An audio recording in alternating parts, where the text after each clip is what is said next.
Oh, look at the sun running out. Wow! Ah.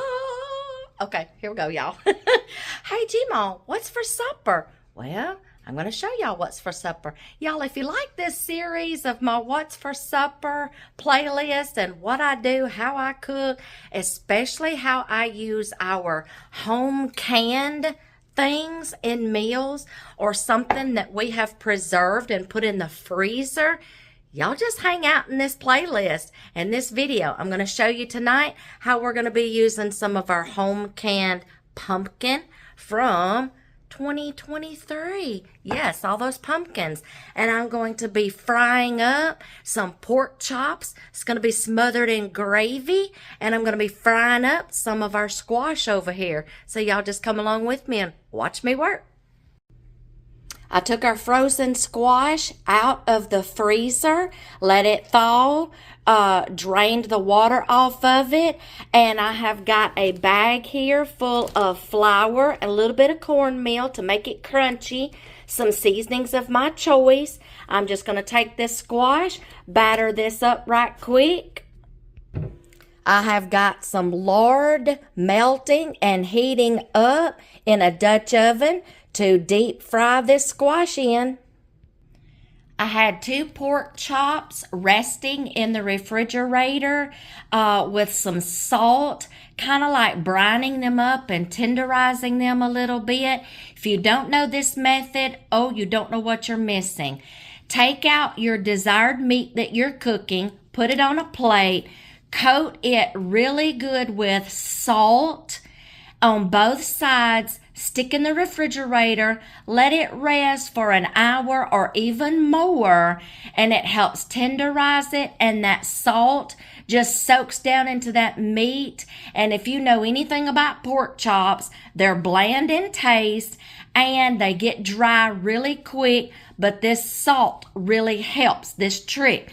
I'm going to put them over into this Ziploc bag, and I'm going to pound them down a little bit with a meat tenderizer to flatten them out just a little bit. Maybe I won't catch my finger and smush my finger in there.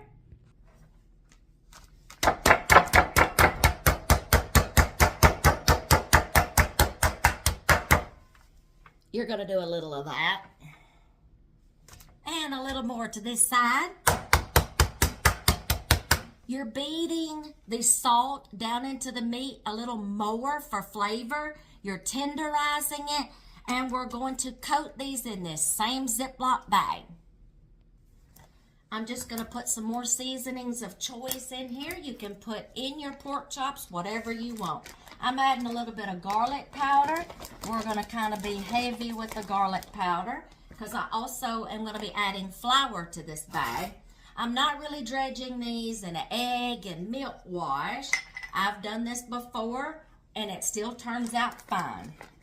Little bit of Old Bay seasoning. I'm kind of generous with that Old Bay because we love it. Okay, now I'm going to add some flour to it and have a batter and a coating on my pork chops just like I did my squash. Let that kind of sit in there and let that squash soak up that flour mixture and those seasonings. That batter's going to stick while it's fried. So there's my squash. I'm going to let it sit in this bag for just a little bit. That's just a little treat from some old timers, y'all. Just battering it in here and shaking it around. I'm going to do the same thing with the pork chops. I got a good little coating on the top. I'm going to turn these over, and I'm going to put just a little bit more flour, or I can do this, but I want to make sure that my pork chops are coated, that they're not getting curled up in here and folded up to where the batter can't reach them. We're going to try it. Hold on to a pork chop. Let the other one flop around.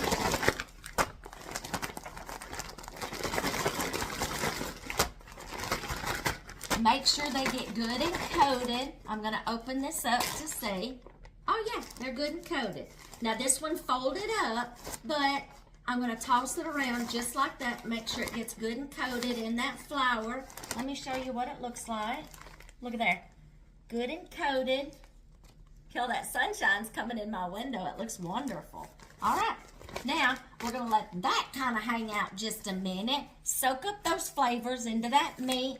Let that batter get good and on your meat. All right, let me clean up a little bit. Then I'll show you what we're going to do with canned pumpkin.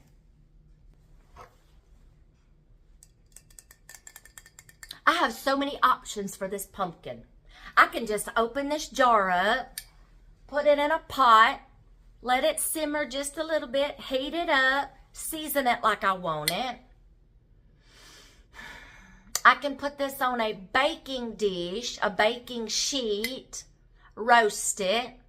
But since this is just a small quantity and I'm not going to be heating up anything else in my oven, that's a small quantity for a big oven to heat it up. I think I'm going to do this. I'm going to still roast this, but I'm going to do it in my air fryer. Let me get my stuff.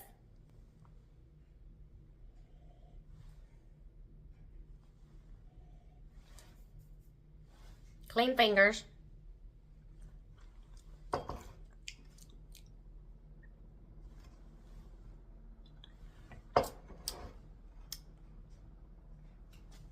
I know you're wondering what I'm doing.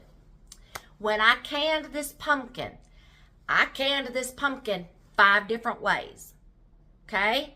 3 ways that I did it in jars was I dry packed some pumpkin in jars. I recognize those because there's no liquid. The other 2 jars I did, the liquid that I had was, I did some in a broth, vegetable broth. The other one I did was in a simple syrup. Brown sugar, water, little bit of syrup, like it's a pancake syrup, honey. I made a simple syrup. I had to test to see which one these was, and I grabbed the right one because I want to do the sweet version of the pumpkin to go with this meal tonight to kind of break up some of the friedness, okay, the fried food. So this is in simple syrup. I'm going to drain this liquid off in my strainer.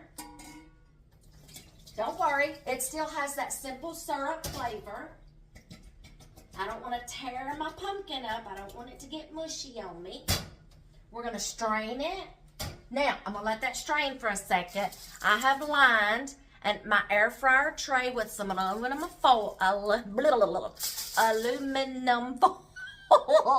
Okay, I did spray it just a little bit because I don't want my pumpkin to stick since this is in simple syrup.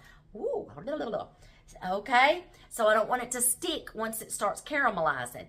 I'm going to put this in the air fryer, but I'm also going to do a little extra oomph, and I'm going to melt a little bit of butter, a little bit of brown sugar, teeny tiny little bit of cinnamon, and I'm going to baste that on top of my pumpkin.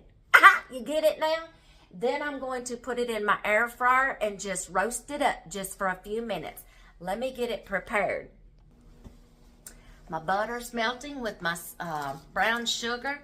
See how I got it on my tray? Another thing y'all can do with these is open up that jar, put them in a pot, and mash them up like you do mashed sweet potatoes, regular russet potatoes, Yukon Gold, whatever you canned, and have a sweet mashed pumpkin, squash, potato version. I also do this with my butternut squash. Did you know that in the Great Depression, they would, if they ran out of pumpkins, they would start using butternut squash in place of their pumpkins? Pumpkin is in the squash family. Sometimes you can't tell the difference which is which, okay? So in the Great Depression era days, they would switch out pumpkin for butternut squash.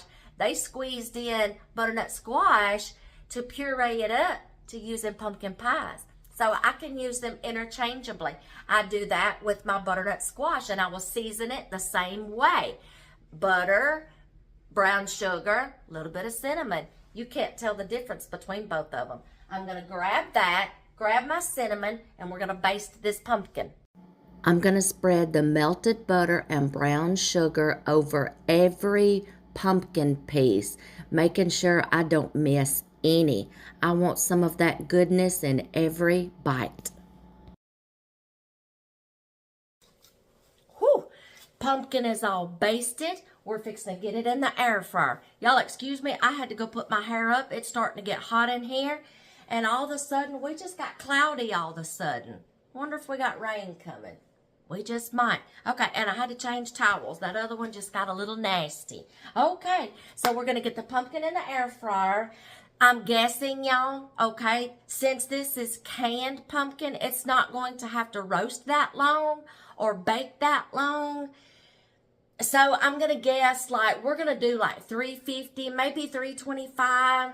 And I'm going to check it like after 10 minutes to see if it's getting like that roasty baked look that I want. So now in the meantime, my tallow or lard, I don't remember which one I'm heating up, y'all. We kind of use them interchangeably. That might be lard. It might be tallow. Doesn't matter, y'all. They kind of taste the same. Okay, one just comes from a pig, one just comes from a cow. Okay, now the same time I've got that's heating up, it's melting. I've added an iron skillet to the stove, and I do have some lard in there, and it's melting down because we're going to fry the pork chops in there. They've been sitting here. I've been hanging on to them and looking at them. The squash is all good and battered. See? All right. So we're fixing to fry the squash in the Dutch oven, fry the pork chops in there, and I'm going to get the pumpkin over there in the air fryer.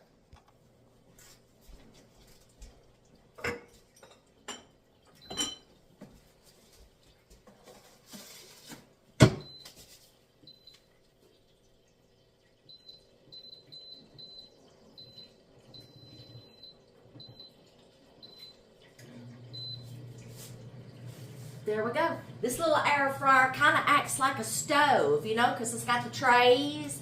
And I love it, y'all. Now, our traveling air fryer is the basket type, okay? But this one is for home, and we can use it almost like an oven, okay? Ooh, my lard is good to go over here for my pork chops. Let me get y'all over here where you can see them. We're going to fry up these pork chops right quick while we're waiting on the rest to heat up in the Dutch oven. Y'all bear with me. I'm going to try to do two things at the same time. Let's find our pork chops. And we are going to take one out. Dust it off just a little bit. And y'all, actually, me and dear hubby can half this pork chop. So we're going to have enough for 2 nights, 2 meals. Because these are some big pork chops, and I will never finish that size by myself. So we're going to have 2 nights worth. Now, I'm going to let these fry up. Ooh, turn my handle back around. Just be careful with an iron skillet, because even if you're frying, this handle can still get hot. All right? We are going to let these fry. I'm going to test to see if my oil, my lard is good over here. Look at that. See my little squashy? We're just going to fry it, y'all. Nope, not hot enough yet. Okay? Now, this is not hot enough yet, so we're going to give this a little bit more time. If y'all hear a noise, it's the air fryer behind you. I'm going to set this over here because I'm going to throw that bag away of flour. All right, so we got to let this heat up some more. I'm going to keep an eye on the pork chops, and I'm going to keep an eye on the pumpkin. Okay, I got some more squash dropped. Waiting on these so I can flip them. Got some squash going. I had to add 10 more minutes to the pumpkin. It needs to be like just a little more baked, a little more to give it that roasted look like I want. These are frying up really good. I'm going to flip the pork chops.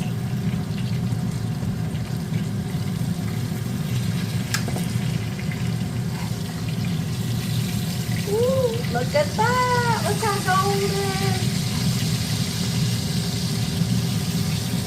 Look how golden.